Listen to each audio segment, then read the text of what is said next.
Hi, and welcome to another episode of Switchcast, a podcast delving into the world of film brought to you by the team at Switch. Thanks so much for joining us. I'm Charlie David Page. I'm Jess Fenton. I'm Daniel Lamon. And I'm Jake Watt. It's Thursday, the 8th of February 2018. On this week's show, I let you know who won the Directors Guild of America Awards, just 3 weeks shy of the Oscars. I lead a full nerd out over some of the best film scores of the century so far. And there's no such thing as too much Nicolas Cage, right?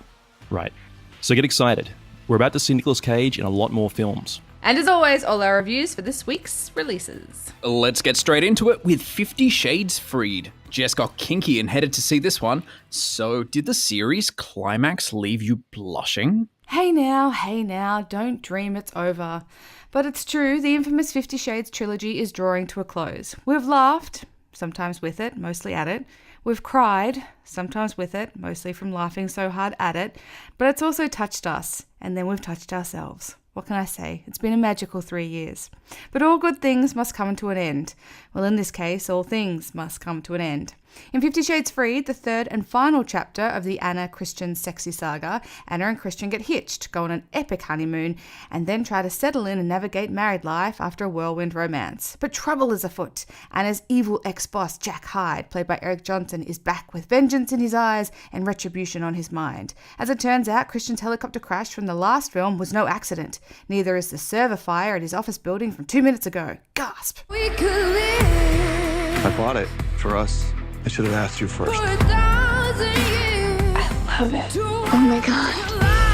Christian, This is Jim Mateo, the architect. this location is perfect. I'm going to build you a fabulous house. Please stop speaking to my husband as if I weren't here. Anna. You may call me Mrs. Gray.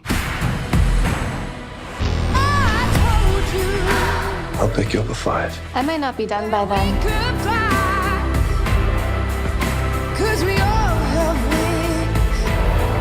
We're being followed.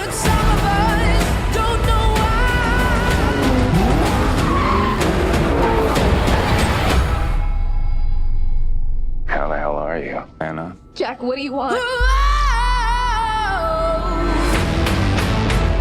With increased security and a psycho on the loose, how does this very rich and very wealthy couple find time for sex? The answer? They make time. A lot of it. I may need to go to the scoreboard in this one, but I felt that there was a lot more sex in this movie. Or perhaps it was because they squeezed it all into the first half due to Freed having some semblance of a plot for once. I don't know. And what's more is that they weren't even good sex scenes. A bit too brief and perfunctory for my liking. That is not why I enjoy this franchise. Look, there's not much I can say here that hasn't been said twice before. Talented actors, including the supporting cast, have little to work with here. A woeful script that's performed as well as can be expected, yet there's no true commitment or enthusiasm. And despite the fact that the second installment and this one were made at the same time, Freed seems to have lost a little of that 50 Shades sparkle. It's not as sexy, lush, there's no real attempt at humour anywhere, and all the romantic moments are cringeworthy and they come in too thick and too fast. Believe it or not, this is the worst of the lot, but there's still an element of fun and a much needed finality to it all. 2 stars. So I haven't seen any 50 Shades movies before, but I just noticed the director of 50 Shades Freed. And you're a better man for it. I don't want to judge. But I just noticed the director of 50 Shades Freed is the director of one of my favorite movies, Glengarry Glen Ross. It's a guy called James Foley. So I have to ask, are these movies good? Am I missing out on something by not seeing any of the 50 Shades movies? I'm not sure they're going to have quite the snap of a David Mamet. I'm just guessing. I mean, I've only seen the first one, so I can't really talk. But yeah, I don't know, Jake. I mean, how are you with softcore porn and scenes around legal discussions of contracts? Sexy legal discussions about contracts. Yeah, I don't know. I'm kind of all about softcore porn and legal discussions about contracts. That's kind of my, kind of a sad reflection of my life at the moment. But are these actors good and stuff? Is Jamie Dornan a good actor in these movies? What's the draw? What's the appeal of these movies? I guess They are good actors. They are not good actors in these films. They don't have good chemistry. They're not good actors in these films. It's But I mean, like, so sad. Dakota Johnson works with Luca Guadagnino quite a bit, and it has done some fucking great films and some great work. And yeah, Jamie Dornan's done some really great work on television. But it just seems to be one of those weird cases where they just cast the wrong people. Yeah. I think what they've worked out since is that they'd be great friends. But they don't have any chemistry whatsoever. Yeah, I recently watched a Jamie Dornan interview where he describes his and Dakota Johnson's relationship as like brother and sister. It's like, oh, that's sexy. That's the image you want to have in your head before you go see them bonk each other's brains out on like a giant movie screen. The thing is, he knows how to do kind of like weird, twisted characters. He was so good in The Fall. He is superbly creepy and like kind of twisted and like has all these weird sexual fetishes in that. So why the hell did this not translate over to the 50 Shades? The source material is so bad. It was described as mum porn, okay? And I need to remind everyone, okay, this doesn't have good beginnings. The 50 Shades books are based on Twilight fan fiction. I kid you not. It started out as internet Twilight fan fiction and grew from there. Okay? These are not good beginnings. Sexy fan fiction of a Mormon vampire book. Like, Yep. what? Yeah. I kid you not. As a gay man, I have to say, one of the things that offends me the most about this series is the fact that we see very little of Jamie Dornan without any clothes on. True. Is this graphic? Like, are these movies like graphic and stuff? Like, is the sex and stuff like pretty Eroticism full on? in like Elio's Peach than there is in any of these films. I don't know. I happen to find them quite sexy. Like Daniel said, he's only seen the first one, and it gets a bit more in the second one. These are not R-rated films. They're not considered erotica or softcore porn by any stretch of the imagination. It's all, very covered up. But you do see a lot of Dakota Johnson's boobs and ass, so, But Jess, we've talked a lot about why we don't like 50 Shades, and you actually agree with most of it. What do you like about it? I don't know. I just do. I read the book. It's just that thing, that guilty pleasure thing. Like, why does Brent love League of Extraordinary Gentlemen? Why does Daniel love Hansel and Gretel Witch Hunters? Why do any of us love any of the things that we know are bad, but we love anyway? We just do. Jess's deep philosophical scream of help into the podcast. Why do we like anything? But these books, these films, they are a phenomenon. The mass appeal. It obviously came about at a time where there was. Oh my God! I was about to say. No, I'm saying it anyway. Pun not intended. But there was a hole that needed to be filled. And it got filled by James and your terrible writing. Yes, bitch, yes. Yes. I'm just looking at the amount of money these movies made. The last movie had a budget of US $55 million, and it grossed $381 million. That's crazy money. I'd like to know where that $55 million went, to be honest. Into all the bondage toys. Like, you have to see the movie because he has a room. They call it the Red Room, and the Red Room is filled with, like, as far as the eye can see, all the floggers and nipple clamps and chains and whips that you could possibly imagine, with silk sheets. That shit is expensive. Yeah, that shit's it's not expensive. cheap. That costs a bit of money. All right, we're learning a lot about two of the members of Switch right now, but anyway. Plus, but the main character of the film is supposed to be a billionaire. So, like, they need to spend some money to make his lifestyle and his cars and everything look lush. It takes $55 million to make that happen. $55 million for 50 Shades of Grey. Well, it's certainly not going to the actors for their paycheck, that's for sure. Alas, you can find my full review at maketheswitch.com.au and 50 Shades Freed. Unfortunately, the final in the series is in cinemas now. And speaking of, also out today is Happy End. Oh, how dare you! All legitimacy of my review is gone now because of this. Yeah, this might be a serious film, but let's lighten the mood. Is it a serious film? That's the question. Well, Daniel caught it at last year's Melbourne International Film Festival, so did this family drama make you want to laugh or cry?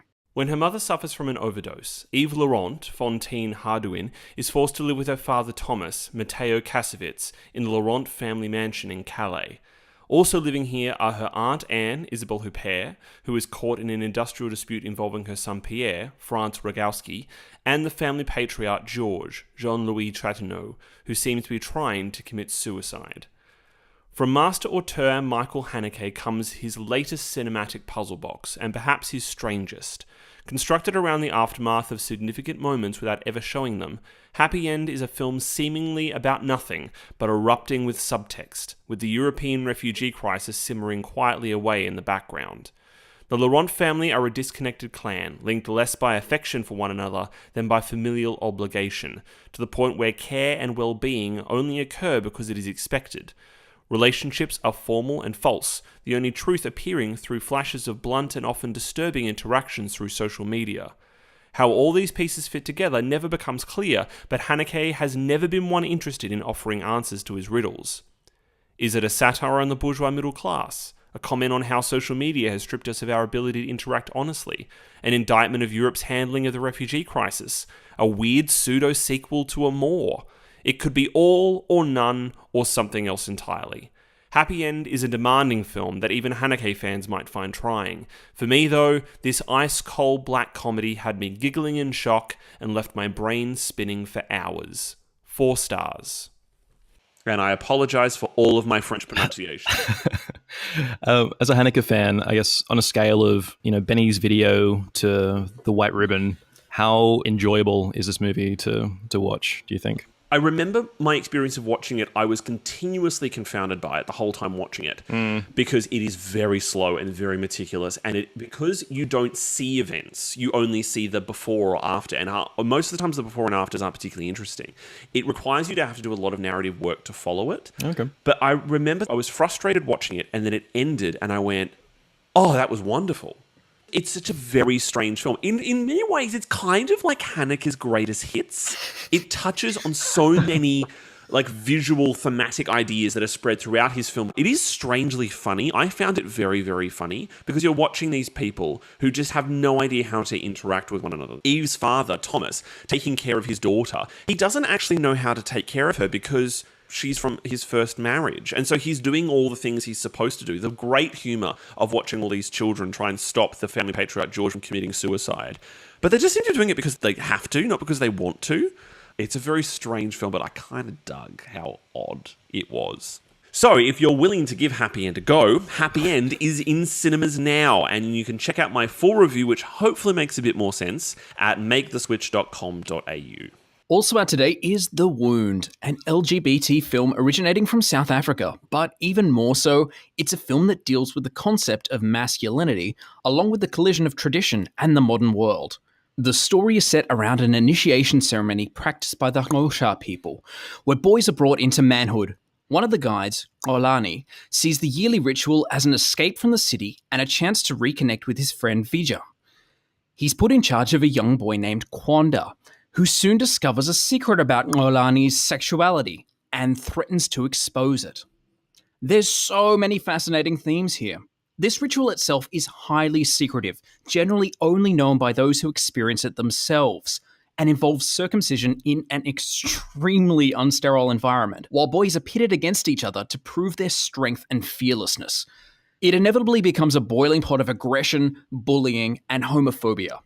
On the topic of homosexuality, it's one viewed here in many different ways. For the brash young initiates, it's a derogatory slur. To Olani, it's a fact of nature, but still a shame and a burden. And as time goes on, his actions become more and more brash. This all inevitably boils over in a conclusion which, while not implausible, was definitely drastic and to me not congruent with the rest of the film. This story is best when it's showing us a tradition literally never before captured on film. It's complex and simply presents the situation, not criticizing it, not offering a solution. Rather, holding up a mirror to the problem that leaves the audience to evaluate the best answer as to how an ancient concept can find equilibrium with society's progress. 3.5 stars. Yeah, this is a really beautifully fascinating film. It's a first feature from South African director John Trengove, I think is how I pronounce his name, I'm not sure. Mispronouncing the names are apparently a thing that we do in this week's podcast. It's that really wonderful thing of a film that explores where masculinity kind of becomes the bigger picture in this film as opposed to just the queer subtext, because that is a function within. For sure. Particularly because it's an initiation ceremony about attaining to a level of manhood. And what does manhood actually mean? What does manhood mean within the construct of an ancient ritual? What does that mean within that ritual within a modern society? What it means in terms of behavior, actions, dominant to submissive, what sex means between men, not necessarily just about that sex and affection are two things that are separated. And I found it a very beautifully made film. Like, it's beautifully shot. The editing is great. The performances are really great. But I do agree that what happens in the last minute or so it's powerful, but it does seem almost a little bit not in the spirit of the kind of honesty of the film. I think it's a step too far. I honestly think it kind of went from this really poignant drama into just completely farcical territory, which, not to give anything away, you'll know what we're talking about when you see it, but it just sticks out like a sore thumb. It's definitely something that actually didn't need to happen at all. And it only sticks out so much. It's so perfectly pitched.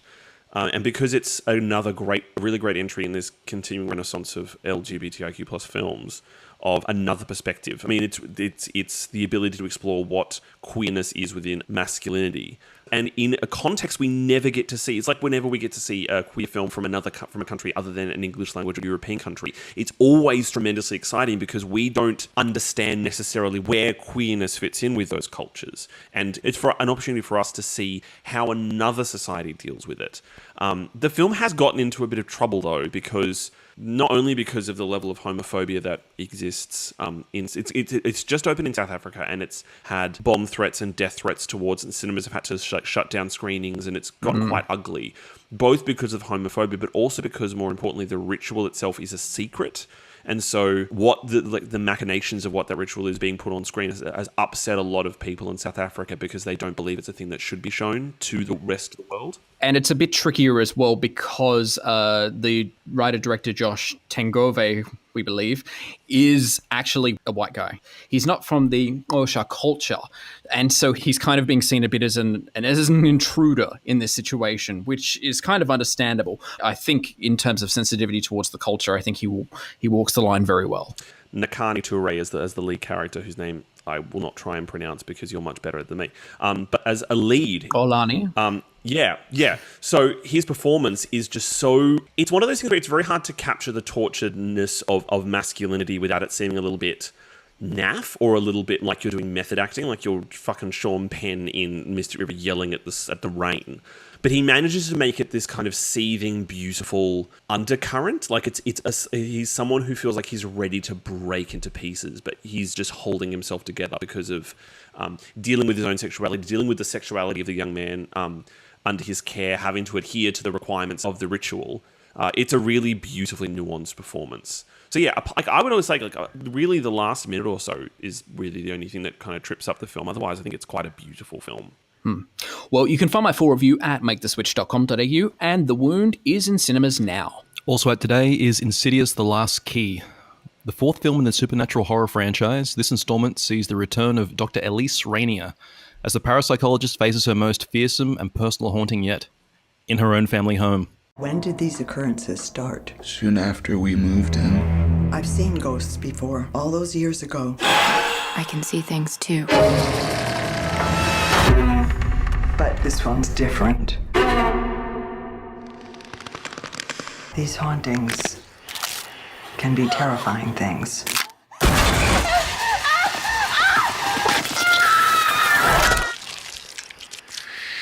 With a lackluster track record, this film has just 31% on Rotten Tomatoes, less than half of the first film in the franchise.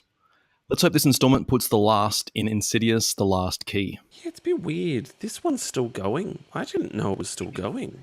They make money. How many are there now? This is number 4. Like, the first one's all right. Like, it's not bad, but I didn't have any desire to keep going.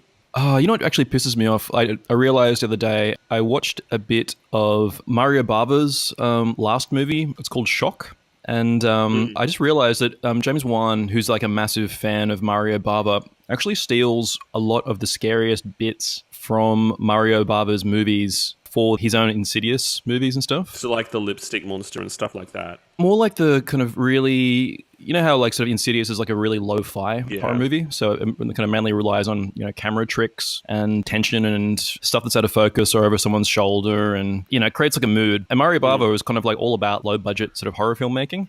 So I don't know, like pinching in the guy's camera tricks to me, and using them so repetitively, because like he uses them in Insidious, and they've also been used in Annabelle, which is like, you know, another kind of franchise that James Wan owns.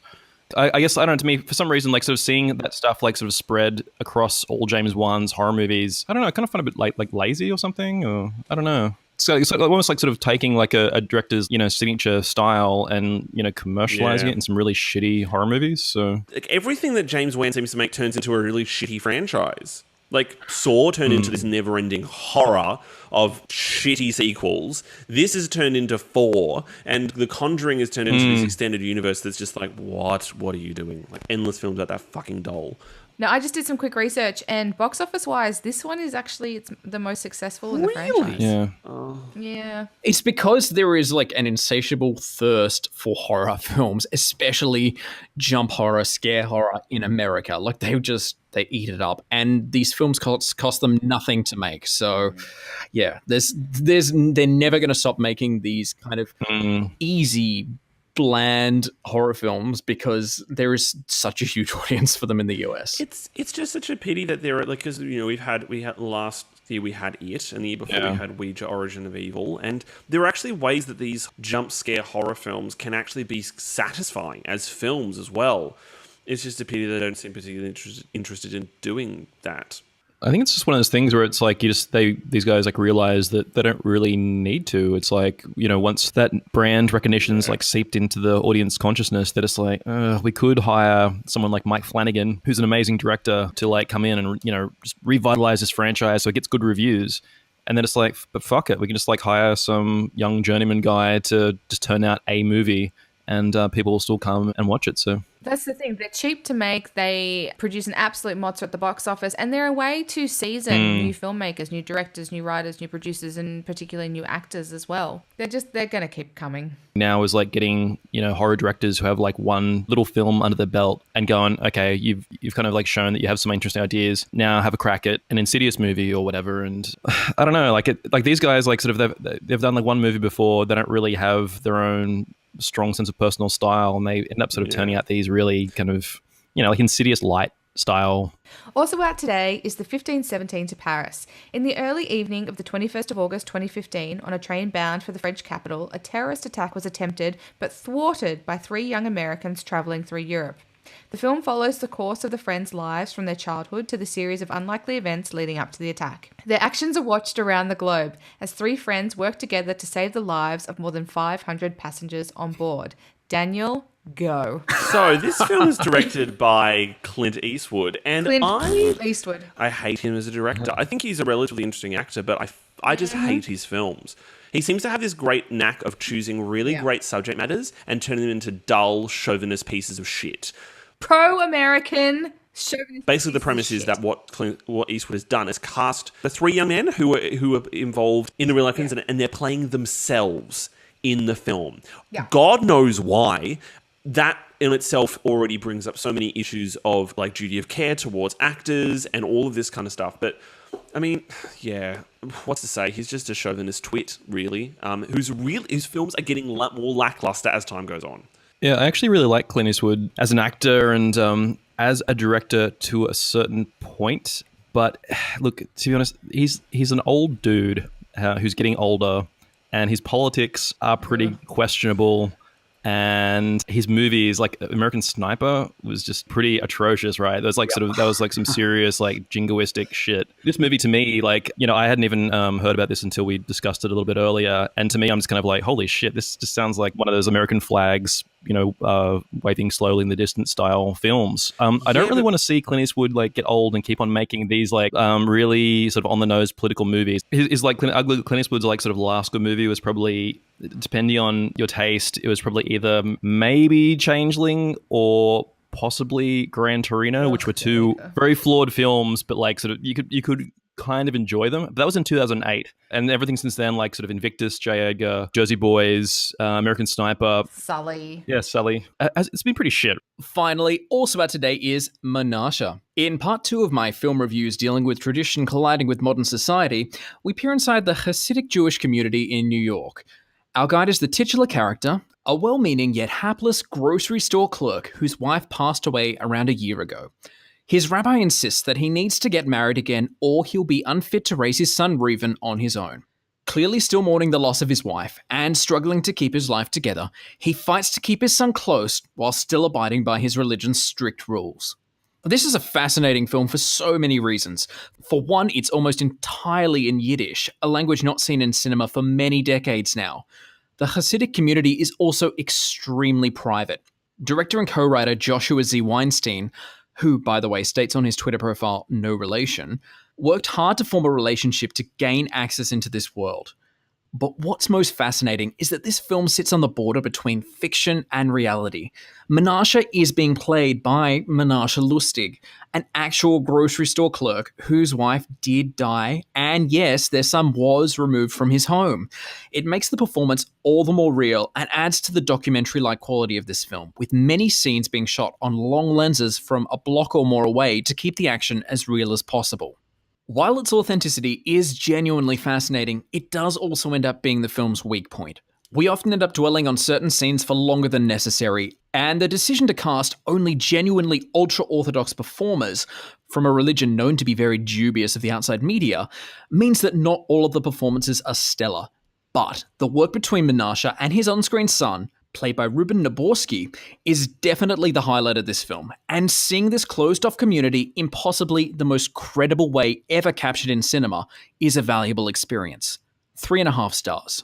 Yeah, I actually really enjoyed this movie. It's kind of like nice to see a film like this, which doesn't, I guess, take a side between society and like an orthodox lifestyle. He doesn't really fit in either. I guess the entire movie for me is like sort of Menashe kind of just like sort of stumbling around and trying to work out where he fits between his like sort of religion and the larger world and stuff. And he's a pretty cool dude, so it's kind of like cool to, like, you know, it's awesome to see him like drink a bit too much wine and some malt liquor and stuff and chilling out and but the thing is, like, his being a cool dude is what prevents him from actually fully he gets like wrapped up the knuckles a few times because he's not being a good ultra orthodox Jew. So from that angle, I found that really interesting. I think I've said in my review, it's kind of like he's incomplete there without his wife. Like he's just kind of this big child almost who doesn't really know how to look after his son properly and.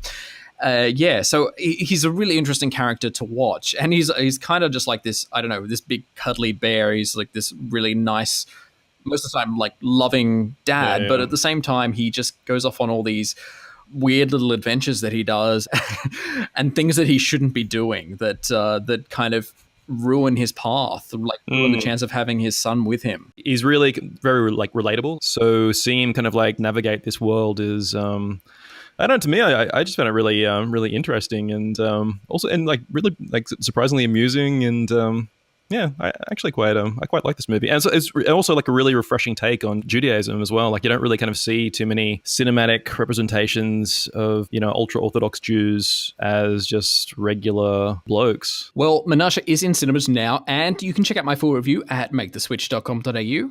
Now, let's take a look at the upcoming films in our trailer app. Here's Ant-Man and the Wasp. I do some dumb things, and the people I love the most, they pay the price. Thanks to you, we had to run. We're still running. Let's go.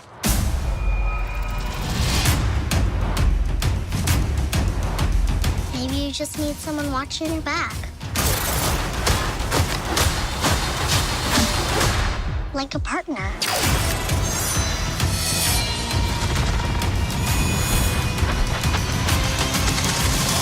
Hold on. You gave her wings and blasters. So I take it you didn't have that tech available for me. No, I did. Okay, so there are so many things to get excited about. Maybe not so much with the trailer, but with the film in general. We're heading towards Avengers Infinity War. This is something we've been building towards for 10 years. And finally, all the Marvel films are actually starting to become incorporated. They're no longer just referencing the other films or there's like a cheeky little post-credit sequence. They're actually starting to get incorporated, which is really exciting. But this is a film that's come about in the post-Deadpool, post-Logan, and to a certain extent, post-Thor Ragnarok world, where these three films kind of broke the rules for the previous Marvel films, and they went absolutely gangbusters, and they've rewritten the rules, and now people don't know what to think, and they're continuing on with that and seeing what new things that they can do and new things that they can make and how they can change everything and but still keep it traditional. And more importantly than any of that is that a Marvel woman, is actually taking a billing here. She is Wasp. Hear her roar, or hear her buzz, or hear her wings clap together. I don't know what you call it, but her buzz. Yeah. So this is a woman who's taking billing next to one of the main characters, and it's really, really exciting. We've waited a long time for this. I think that was like the main problem, or what I guess one of the problems I had with like Ant-Man was the fact that Hope Van Dyne, the Wasp character, she really kind of got like sidelined in that movie, but it did kind of end with her being past the suit. And I don't know, it's kind of, I watched Thor Ragnarok recently, and it was okay, but I really loved Valkyrie, the Tessa Thompson character. And I was just like, holy fuck, this is an awesome actress, awesome character, like all that shit. And it's kind of nice to see Ant-Man and the Wasp go in a similar direction as well, and kind of put the Wasp, like she, like in the trailer, she's the one sort of kicking all the ass, right? Like it's a pretty Wasp heavy focus. So I will have to be the dissenting voice in the room though, and like I don't think I'm actually quite excited for this because I did quite like Ant-Man a lot more than I expected to. But this is just another not particularly good trailer from Marvel as far as I was concerned. I mean, you spend the first 30 seconds of your trailer at least reminding us about Civil War. It's like, I don't think you need to do that. Like, it was one of those sort of points where it actually got me off the wrong foot because I was like, I'm not interested in whether or not she was there. I don't want you to give me an answer as to why she wasn't there or not. I want to watch an Ant-Man and the Wasp trailer. I don't want to be thinking about the other film. Yeah, and also another glaring omission in this trailer. Where was Michael Pena? He was one of the best parts of the first Ant-Man film, and where was he in this trailer? Oh, I don't think it's Michael Pena that's more the confusing absence. I would say that Michelle Pfeiffer is the confusing absence from this trailer. Like, Michelle Pfeiffer is in this film. Like, yeah, she is. She's just emerged from like Mother and has now like stepping into a Marvel film. I'm like, I want to see fucking Michelle Pfeiffer. Give the gays what they want. Well, you can catch Ant-Man and the Wasp in Australian cinemas from the 5th of July. Now let's take a look at Steven Soderbergh's Unsane. Taking out a restraining order, normal. Relocating to another city, normal. But you still see your stalker everywhere? Rationally, I know this is my imagination, but I'm alone in a strange city, and I never feel safe. There's some more forms you need to fill out. It's just routine. I finished my homework. Sawyer Valentini, please follow me. Well, look, I don't have a lot of time. I should be back at work, so what am I doing in here? Take off your clothes down to your underwear. I'm not sure what's happening here. The door's locked. It would be better for everyone, especially yourself, if you just do as I ask. There's been some kind of mistake. By signing this, you've consented to voluntary commitment. I am being held here against my will. Do you know how many calls the cops get like that every week? Those are from crazy people.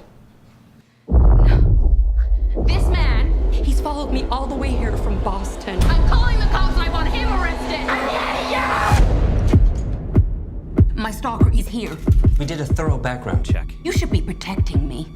Mom, no one believes me. I'm getting you out. There's nothing we can do unless you have proof that a crime's been committed.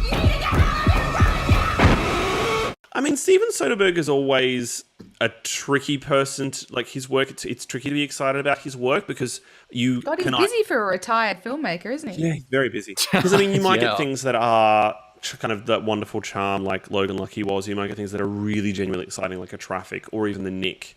But then you might also get like a Contagion. And I don't know where this one will necessarily fit, but the fact that it has a cast that includes Claire Foy and Juno Temple already gets me excited, because basically I just want to watch Claire Foy do anything. Like, it's also just a really interesting trailer. It looks like a wonderful puzzle. I'm intrigued by the way that, because it's shot on iPhone, isn't it? It's shot through iPhone. In 4K. Yeah, it's entirely shot on iPhones, which is super interesting. Like, there are some times in the trailer where that is portrayed. There is some times where it's a bit low quality, but all in all, it's actually a pretty damn impressive looking trailer for something that's shot on a phone. So it looks unlike anything else, and he's always good with that. He's good at kind of pushing style in the films that he makes. So yeah, I'm with it. It looks like a good psychological thriller. Like, the appeal for me is more like, I don't know, I've seen like the storyline of someone, committed to an insane asylum for mysterious reasons about a million times before. But I guess for me, the appeal is just to see how the use of the iPhone actually plays into the narrative, like whether it actually serves a purpose and whether it sort of, draws the audience in or isolates us or whatever. I'm kind of hoping it actually does serve a purpose to the film. From the trailer, it looks like they've implemented a lot of, even for the iPhone, a lot of lenses. Like, there's a lot of wide angle and even vaguely fisheye lenses that they seem to have used for it, which kind of gives it that trippy feel. It reminds me a lot of Requiem for a Dream, the way that was shot. And Soderbergh has always been a big proponent for digital cinema, and not just the digital, like, high-end cameras, but has actually pushed for other ways to use digital formats.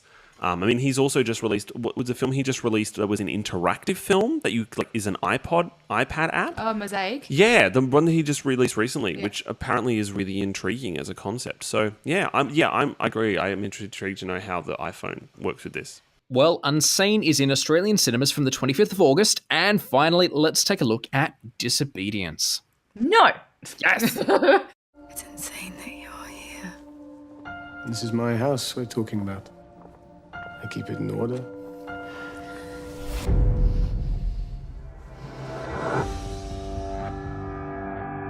Why did you get married? I think he felt that marriage would cure me.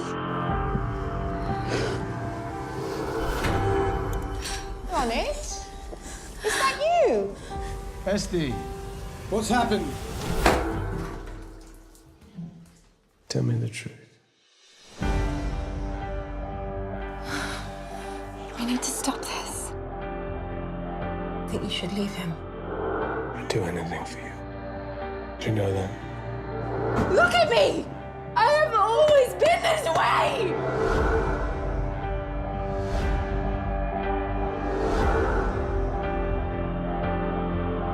I want you to give me my freedom. Okay, so I'm, mildly interested in this movie, I guess. It only features Rachel McAdams and Rachel Weisz. Oh, why, Jake? Why are you interested? Oh, just because I'm a huge fan of the director of Fantastic Woman and Gloria. Those were two pretty amazing movies. Were they? So it has nothing to do with the fact that it has two women kissing throughout like 50% of this trailer. Well, like to me anyway. Since I've been doing this podcast, I've grown to respect queer representation in films a lot more than I initially did. So I see a movie like Disobedience, I'm just like, mate, I am for this movie. I'll protest wherever. I'll push the Academy Award nominations. Anything I can do. I'm pretty woke now in that regard. That's super kind of you. That's super generous. That's okay. And I realize you guys just, you appreciate that. But so to me, it's like, on one hand, I really want to see this movie because it's like it is two hot chicks like making out. I've already seen Rachel McAdams do it in Brian De Palma's Passion, which is fine. Rachel Weisz has also done a few sexy movies before. That's awesome. At the same time, I have to admit, I'm kind of over seeing like tortured same-sex romances. I hate to mention Call Me By Your Name. It was like sort of pretty refreshing to see a movie like that which had a same-sex romance which wasn't so transgressive, and to see a movie like Disobedience, like the trailer makes it seem like very heavy, and I've seen like a million, heavy, gay, forbidden love, romance style movies before. So. Where the happy gays at? Exactly, man. Like they're out there. That said, though, one of the things that I found quite intriguing about the premise of this film is actually, it's funny, it takes something that we were talking about with The Wound and something we're talking about with Menashe and mixes it together, which is actually what is just this idea of queer relationships within a strict religious construct. So, I think that was actually what kind of got my attention, apart from the fact that, yes, it's directed by Sebastian Lelio, who directed A Fantastic Woman and Gloria, and he's a tremendously exciting Chilean director. But also just that, like, yes, we've seen these kind of stories before, but placing it within the construct of religion and exploring what does homosexuality mean within the Jewish religion. It's not something that we've necessarily, it's touched upon very faintly in Call Me By Your Name, but it's never a big deal. I agree, seeing tortured queer relationships is certainly more difficult to take now after films like God's Own Country and Call Me By Your Name and Carol, even though they're still fraught, they're not tortured. This I find slightly more interesting because it has a cultural bent to it. That could offer something new. Well, you can catch Disobedience in Australian cinemas from the 14th of June, and to check out all those trailers and more, head to youtube.com/MakeTheSwitchAU. This past weekend, the gongs continued to sound out as the Directors Guild of America Awards took to the stage. Awarding both television and film, looking to the Oscars, Best Director nominees Guillermo del Toro took out the Feature Film Director Award, beating out Christopher Nolan, Martin McDonagh, Greta Gerwig, and Jordan Peele. However, newcomer Peele took home the first-time Feature Director Award. Just over 3 weeks to go before these two go toe-to-toe at the Academy Awards. The countdown continues. Recently, the writers at Indiewire named their top 25 film scores of the 21st century, a list that included some of the biggest films of the last 2 decades, along with some unexpected surprises. Film music has changed dramatically in the last 17 years, from even richer orchestral scores to experimental work from some of the best music artists in the world.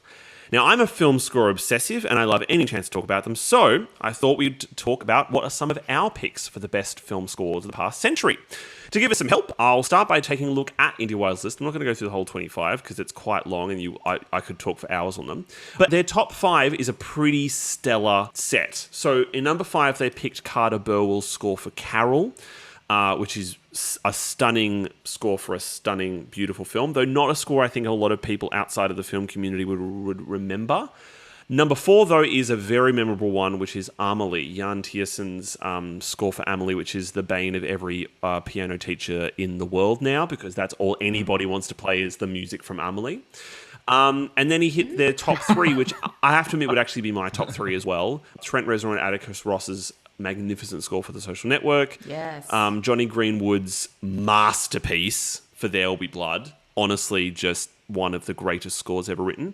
But their pick for number 1 is, I think, not only the best score of the 21st century, it's the best score ever written, and also, I think, one of the most significant pieces of musical composition of this century, and that is Howard Shore's score for The Lord of the Rings. Isn't that really interesting, though? Just to kind of jump in and look at those top 3. 2/3 of that are not exactly what you would call traditional score writers. They're not people who are based in this film world. They're like Trent Reznor and Johnny Greenwood both come from rock music, essentially. And that's one of the things that was so extraordinary about both those scores when they arrived, was coming at it from the perspective of Reznor and Ross's perspective, coming from the electronic dissonance that comes from their work with Nine Inch Nails, and applying that to a film, but still finding a soul. There's a tremendous amount of sadness and soul in The Social Network score. But the bizarrely classical approach that Johnny Greenwood takes with There'll Be Blood, that's just almost indescribably baroque and like an evil piece of chamber music. And it's the same with other great scores like the Daft Punk score for Tron Legacy as well, of taking the form of the traditional score and applying it within the context, within the frame of a different musical approach.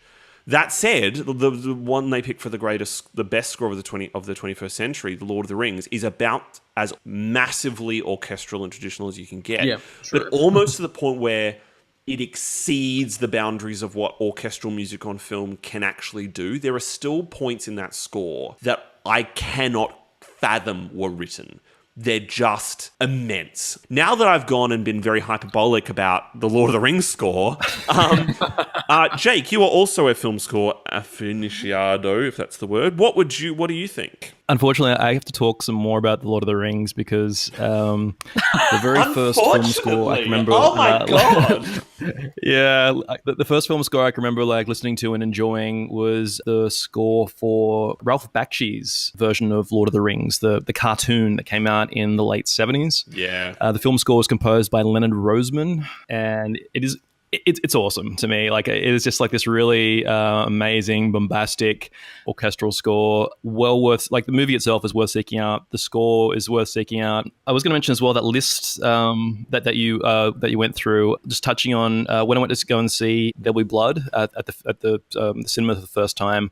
I just remember really being struck by my favorite scene in that movie is the scene where he's like in the water at the beach and he's like looking at his brother and he realizes that his brother may not be his brother. Yeah, the guy who says is his brother. Yeah. And have his best interest at heart. And like to me anyway, that's like sort of one of the strongest scenes in the film, and it's silent. It's just, and it really is just kind of like Daniel Day-Lewis in the water pulling like a funny face with this like amazing music.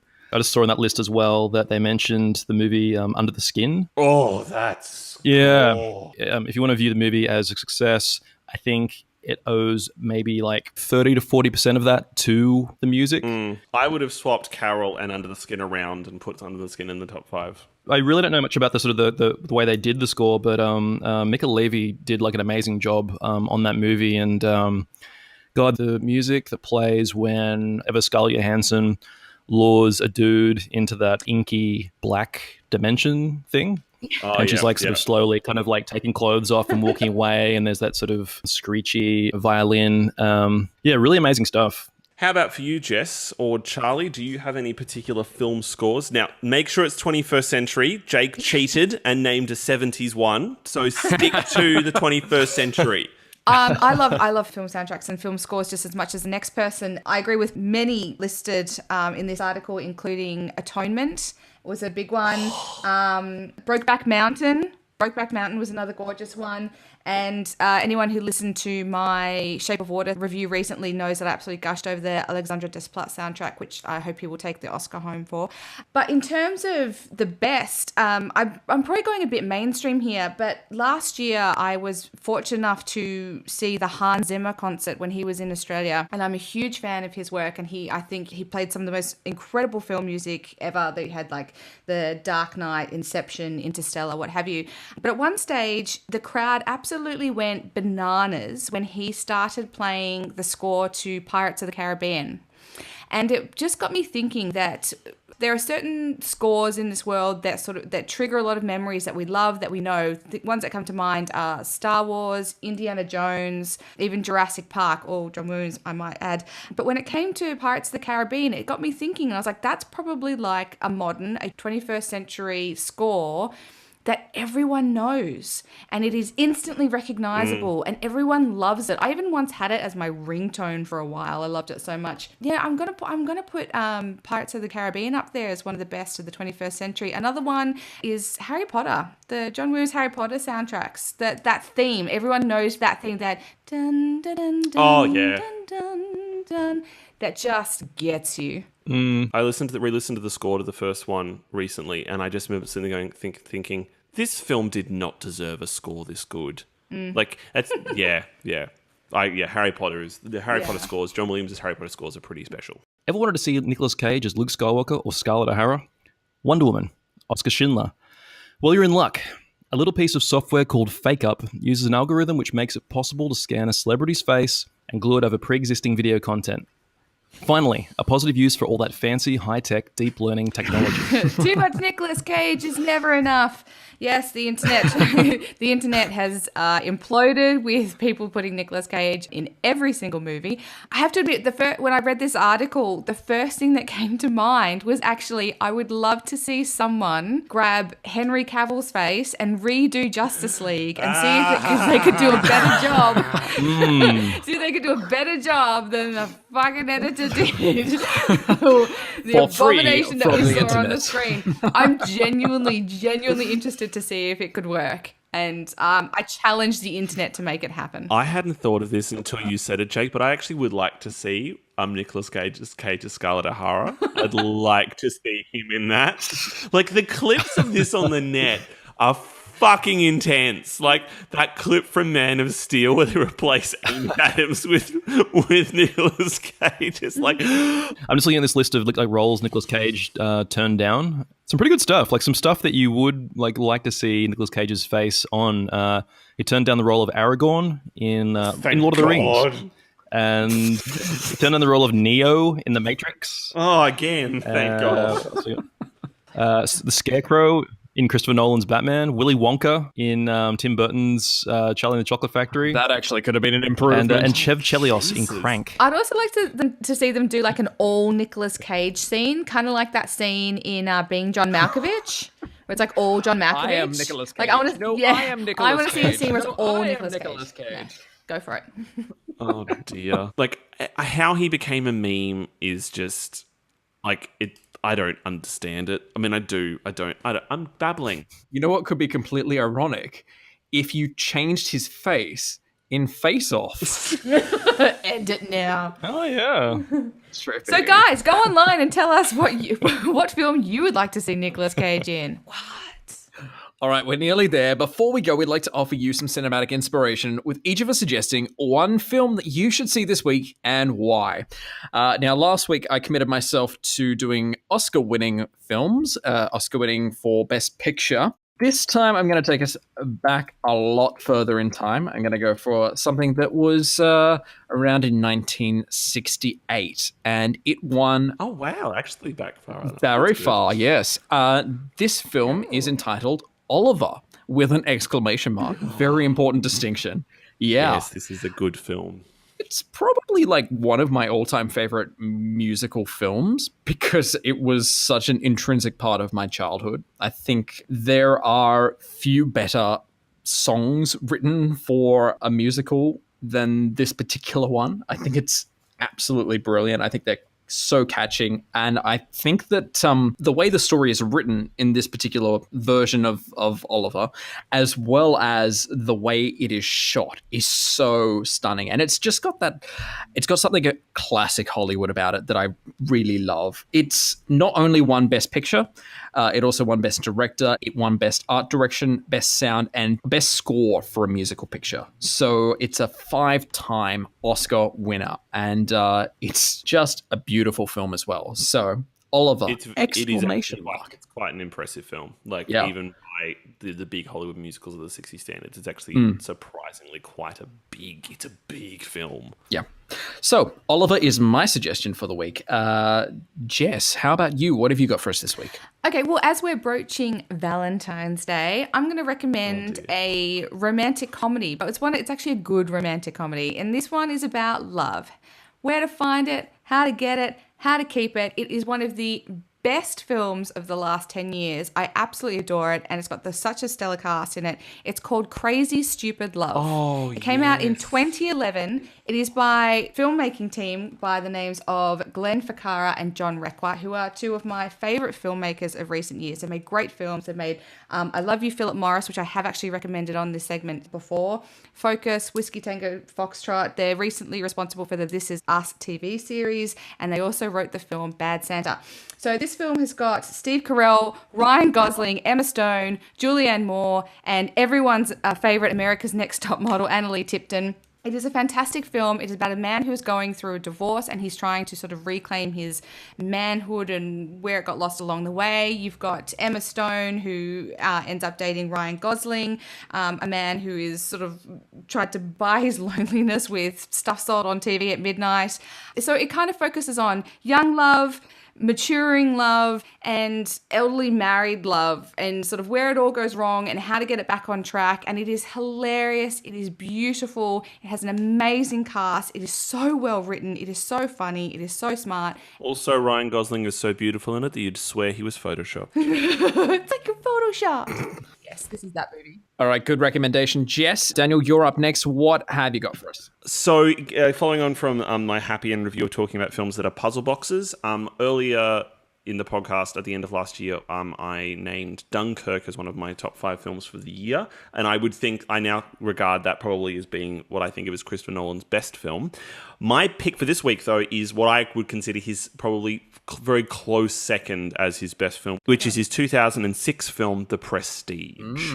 It's an amazing film. It's an amazing trick of a film. Essentially, the story is about 2 magicians in the early 20th century at war with one another in London, trying to uncover each other's secrets on how they achieve an impossible effect.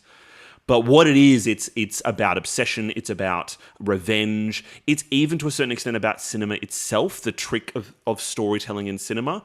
It's a film that I've watched it so many times, and every time I see it, I find something else in it I've never noticed before. It is this magnificent riddle that continues to unfold every single time you watch it.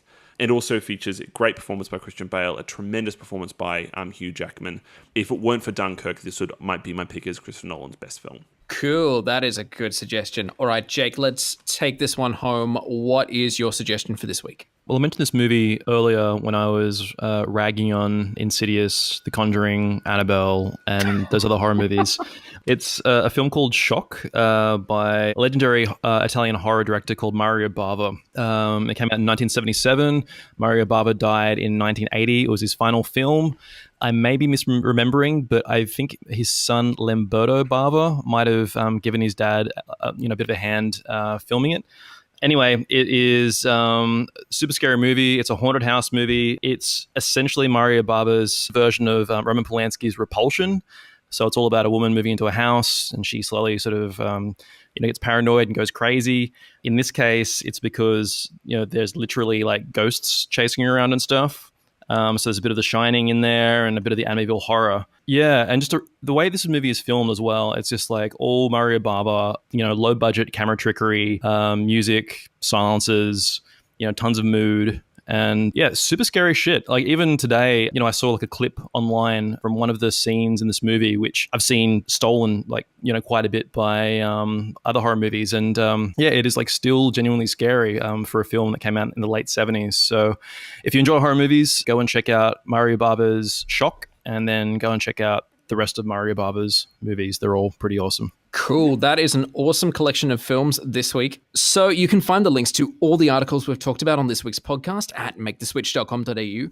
Please subscribe to Switchcast on iTunes or your favorite podcast platform, and don't forget to rate us. And stay in touch on Twitter. I'm at Charlie_David. Jess. At Miss Jess _Switch. Daniel. At Daniel Lamon. And Jake. At Jake Chatty. Like it, follow it. You can find us on Facebook, Twitter, Instagram, and YouTube at MakeTheSwitchAU to stay up to date with all the latest reviews, news, trailers, and giveaways. And you can find all the notes and links to everything we've discussed in this week's podcast, as well as other episodes by visiting switchcast.com.au. On next week's show, I'll be stalking Marvel's latest release, Black Panther. I'll be taking a good look at the National Theatre's production of Stephen Sondheim's legendary musical Follies. And I'll be checking out Jake Gyllenhaal's new biopic, Stronger. Thanks so much for listening. We'll see you all next week.